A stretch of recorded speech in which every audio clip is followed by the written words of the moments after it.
Good morning, everyone. I'm back. I've been getting early start because it is 1 month from now until the Street Rod Nationals, and this car has to be done. And the problem is it gets 100 degrees midday, so I try to get up early, get enough work done before it gets oppressively hot. Usually I end up ignoring that and just working through it. Anyway, let me show you what I've got. So what I've been working on is getting the two sides to match. I have this side pretty much dialed in. Let me back up, so now I'm not going to. So then I had to transfer it. So what I did was I took a tape measure and measured off of a known surface. In this case, I used the factory trunk lid. And then I measured, in this case, different dimensions forward, made my grid that I have here, measured back, and then I made templates off of it. Now, what I did was I labeled these, so I did every 6 inches here, and then that one was less than 6 inches because the curve started getting too sharp. So what I did was I made this line. I measured it, then I used, here it is, this spacer right here. Because this is a curved surface, I had to have something. Piece of cardboard worked just fine. And so then I made the line. Then I got a piece, use this. Use my contour gauge to get this shape. So I'll do this one-handed. It's a little bit difficult to do one-handed. Push that down. Push that down. There we go. All right, you get the idea. I get it to where it's all of the pieces are as far down as I'll go. And then I take this on, put it right on the line, and then I push down. Okay, again, this is more difficult to do one-handed. All right, the problem is the limited range. Okay, so there it works fine, but if you look, it's all the way down as far as I'll go, but it's not touching that surface. So what I could do from this is I can get this part to transfer, this part to transfer, this part doesn't. So I have to use something else, and that something else is a piece of cardboard. So what I did was I took this and put this on top of it, and that gave me the shape, there we are, of both ends. And then I left material in the middle, or in this case I flattened it. This isn't as critical because this is going to taper off. I'll probably cut this right here. I want to use as much of the C8 as possible. I just need my part, my eyebrow part. All right, so then once I do that, then I put this on here, and I keep on trimming it until I get it right there. All right, then what I did was I marked where this seam is. I need a reference point from across both sides. So I now have a front to rear, now I have a right to left. And that's so that I can figure out where this outside edge belongs. So I put this on here, trimmed it. All I care about really is that curve right there because that's a locational reference, and then this edge out here, and then the white part where I'm actually going to get them to match. All right, and because this is going to be cut off, it's not as critical, this center part right here. All right, let's see. And I did that for several cases, and then I labeled them A, B, C, and D. Then I went over to the other side.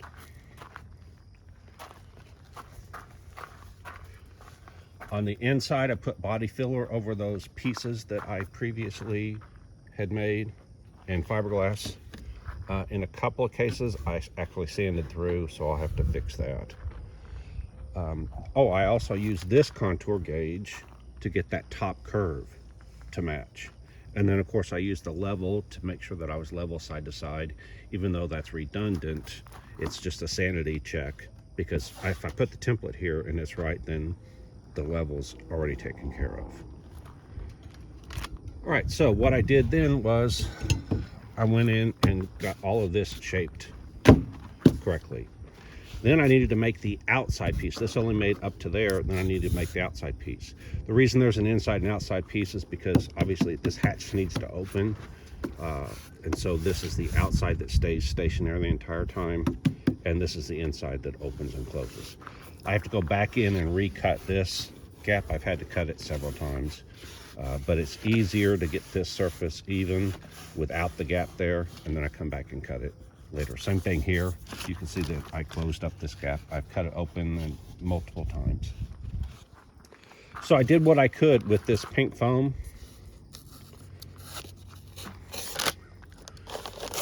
And shaped it using my templates. Then the foam, I had hot glued it to the surface. I could have pieced together a whole bunch of pieces of foam. The foam I have is pretty thick, and I only needed an inch or so. So rather than do that, I used the spray foam. I don't like the spray foam because it's very difficult to control. It takes a long time to harden here, and it has a lot of voids. I do not know how to make it without voids. Maybe somebody does. It's very hard to control, so I use the masking paper to somewhat contain it. You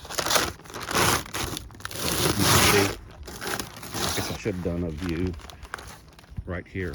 I originally tried not doing it with the masking paper, and the foam just kept falling off of the car. So then I used the masking paper and forced it against the surface. This was really a two-person job. That's why it's not as good. I should have had somebody holding the paper. I was using my body to hold the paper against the car.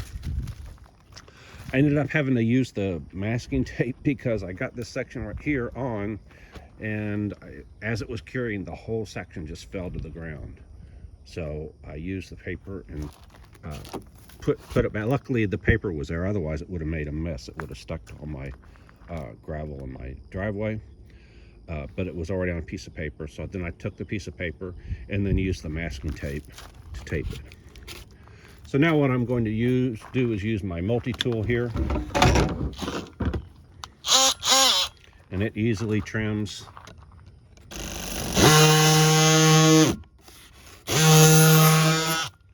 foam.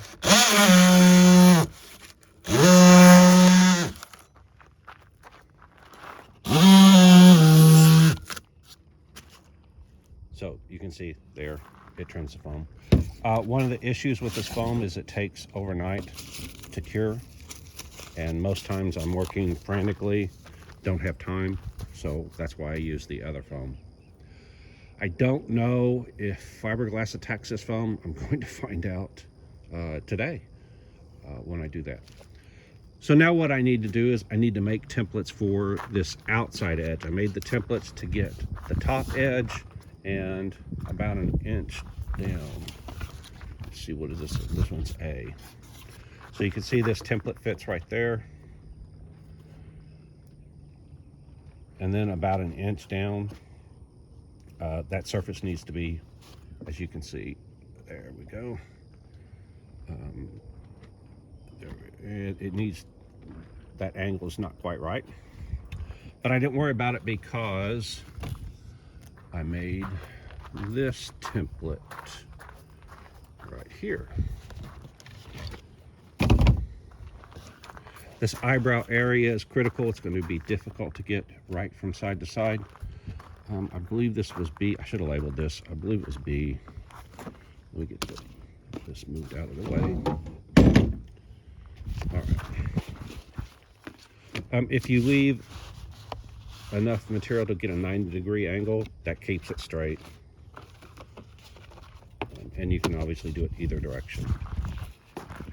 This is about the right thickness to be good enough for a template, a temporary template. But you can see, if you look there, that fits that surface right there. Okay. And that's what's critical. I also made it to where it lines up with that edge right there. So that's my reference for the other side. It tells me how far out this piece goes, because right now it's going into space. The other thing is I use the contour gauge to get the basic shape, but again, it has that limit of the depth it can do. And so I get it kind of close on the piece of cardboard. Then I put the cardboard against the body, and I use my Sharpie. I have the big fat Sharpie for rough doing, and then somewhere around here is a smaller, finer tip Sharpie. But what I do is I put the cardboard against the surface, and there will be a lot of gaps because I only get like the top edge and the bottom edge, and there will be gaps. So then what I do is I take the Sharpie, hard to do with my hand, I put it against the surface like this, and then against the cardboard, and then I follow down there. Then I come back in, and that will make a parallel mark on the cardboard. Let me flip this over and show you. So for example, it would make a mark something like this.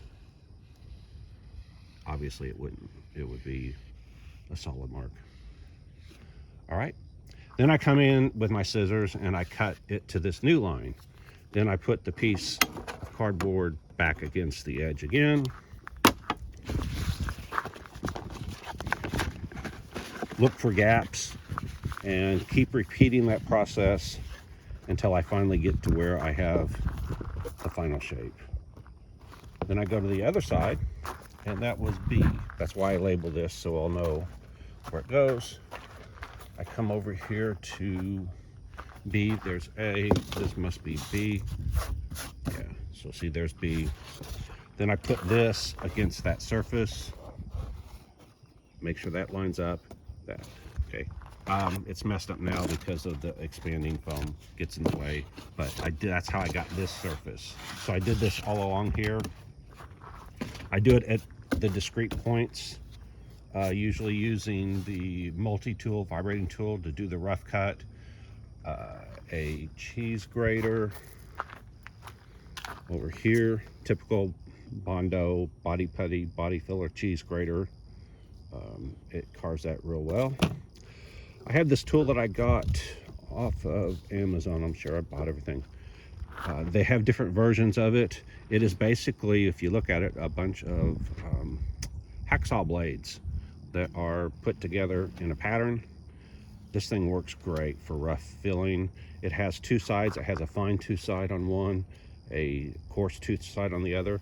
This handle, that screw moves this in and out. It hooks in there, so you can flip it over and use the fine or the coarse tooth part. So I use that to get rough shape, and then of course I use my body files with, in this case, these have the pressure sensitive sandpaper on it, but this one also could use the regular stuff with the clips. And then I sand it smooth to get, so I only have this area marked where the template is, and let's say this area marked where the template is, but in between I don't have anything, but I know that it's pretty much close to a straight line. Again, I use this on the other side, put it against the surface, got the exact curve, and then made sure that I matched the curve. But the problem is that I just used scrap pieces of the foam. So it only went down so far, so I needed to get the rest of it. I could have hot glued more foam onto here and done it that way. I decided to switch and use the expanding foam. I may regret that decision, but I did it anyway. The other thing I'm going to do is, instead of using cardboard here, because cardboard's a little unwieldy, I mean, it works okay for getting rough surface, I have the other foam under here, this foam. This is probably thicker. I could go to a thinner sheet, but it'll work. So I'm going to do the exact same thing that I did with the cardboard. Then I'm going to transfer it to this foam sheet and make a template out of it. It's a little more structurally sound, and that's where I will go periodically. Again, I'm going to redo the A, the B, the C, and the D. What I'm going to do is to get up and down vertically. I have the laser level, so I'm going to use my laser level and make sure it goes up and down vertically, make a line here, and then make sure that through trial and error and filing, get that foam piece to make a template here. I'll use that, and I'll do the same process. I'll use my multi-tool to get it rough shaped, and then I'll use the other tools, the cheese grater, the file, and the sander to get this as close as I can. One of the issues I have with this expanding foam, it's hard to control. You can see that I've got a lot of voids in here. Hopefully the area underneath is void free. I don't know. I won't know until I cut it. But it is very difficult to control this foam, especially doing it by myself. I might have been able to do better if I would have had someone to hold the paper as I filled in the area. The other thing is this stuff expands a lot. It says it expands. It says only put in a third as much to fill the gap, and it really does fill. It expands that much. I don't know if it expands 3 times, but it at least expands twice. So anyway, I'll come in. I waste a lot of this, but it's only what, $4 a can or something like that, or it was when I bought it. I've had this stuff for a year, but you can see that there's way too much right there. But I'd rather have too much than too little, because too little, I have to go back in and fill with something. I don't know what I'm going to use to fill that. I do know that trying to do it again with that foam is an exercise in somewhat in futility. I used this foam a while back, and again, I had all the voids and didn't really like it. And one of the things I did, a couple of mistakes I made. One, I thought I would use plastic on the outside to hold it in place. Well, the problem is this stuff cures by exposure to humidity. So the plastic sealed it from humidity, so it literally took days for it to cure. That's where I came up with the paper idea, because paper is porous enough that it lets the humidity get through, and it does actually cure. This is overnight. It went from the nasty foam to something I can carve. The other issue is you don't want to get this foam behind a panel that's not very securely attached. And I mean very securely. This stuff has unbelievable force. I did this on a previous car. I had a panel that was almost there, and I thought, oh, I'll just fill in the gap, thinking that the foam would fill in the gap and then it would expand out into open space. Well, it doesn't. What happens is it forms a skin on top of it because it's exposed to moisture. The area inside is not cured yet. So what happens is it creates a skin on the exposed surface, and then whatever's inside starts expanding and pushes that skin out. So it ended up pushing my panel out about a ½ an inch by the time it was done. So then I had to go in, because the panel was a finished panel. I was just trying to fill in some support there. So it actually pushed my panel out a ½ an inch. So I had to go in there with a knife and trim out 1 inch of extra material to get the panel back where it was. So that was not something that was a pleasant experience. So the same thing here, this edge back here, this was open to space, so I made sure I did not get a lot of foam here. I just went up to the edge, and that way if I would have put foam inside of this void, it would have pushed this whole panel out, and this isn't really firmly attached, so that would have destroyed a lot of work. Learn from experience. All right, I think that's it. So today, my goal is to get this shaped as good as I can with what is here. So I'll cut the foam down, make my templates, trim all this down. You can see there's going to be voids. I missed this spot right here. A couple things, this foam is nasty. If you get it on you, it does not come off. Let me get on the light. There we are. I was real careful not to. You should wear gloves. I don't wear gloves for anything. But you get it on you, it does not come off. It has to wear off, and it takes about a week to wear off. So my hands are going to look less than pleasant for a week until this stuff wears off. I should have worn gloves. That's all I can think of. All right. So like I said, my goal is to get this side as close as I can with the foam that's there. Not sure what I'm going to use to fill in those voids. One of the things you can use is, of course I could use body filler, but it's kind of a waste. Another thing you can use is Plaster Paris, and you can mix it up, and you can make it as thick or as thin as you want. You can use either one. Obviously the plaster you don't want to keep. It will very shortly crumble.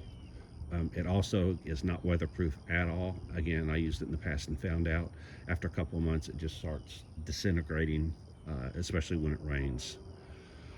The reason I can consider using plaster is I may go in, get this thing smooth like I want it, and then I may put tape on top of it and make a mold out of it. Once I make the mold, I'll pop off the mold, and then I'll make a part off of the mold.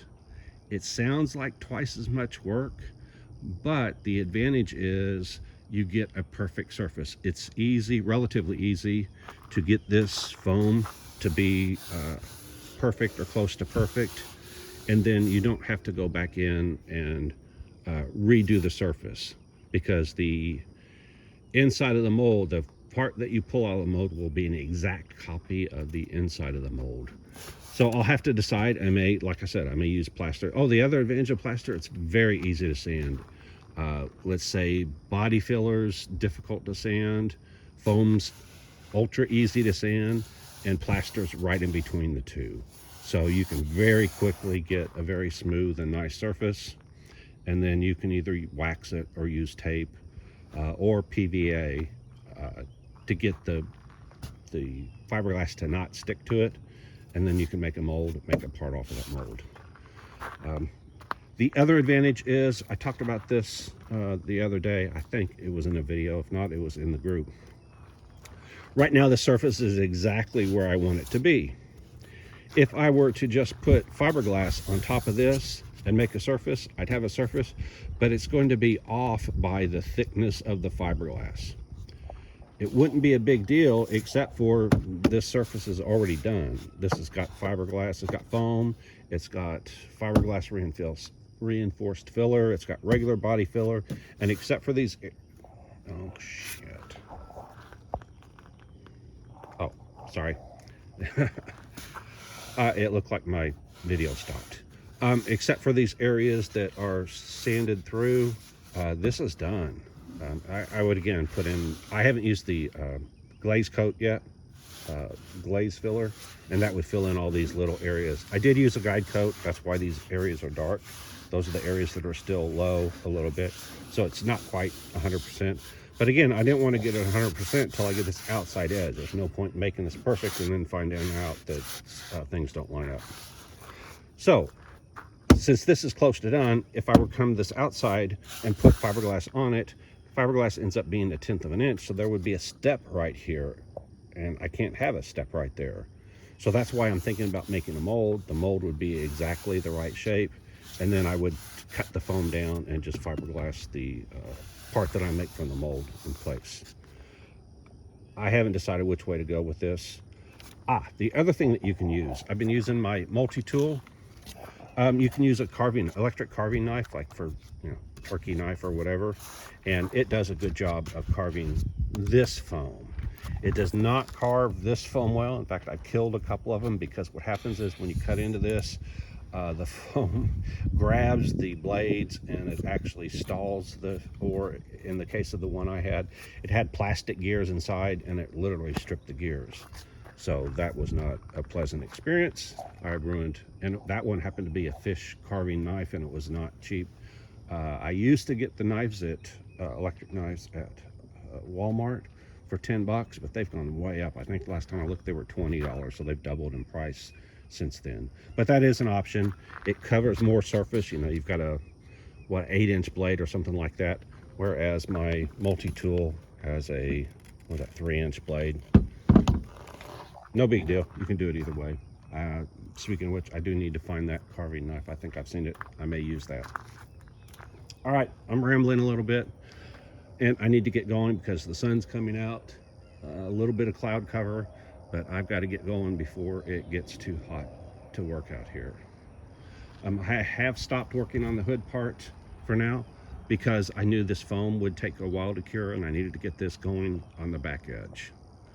So, like, subscribe, hit the alert.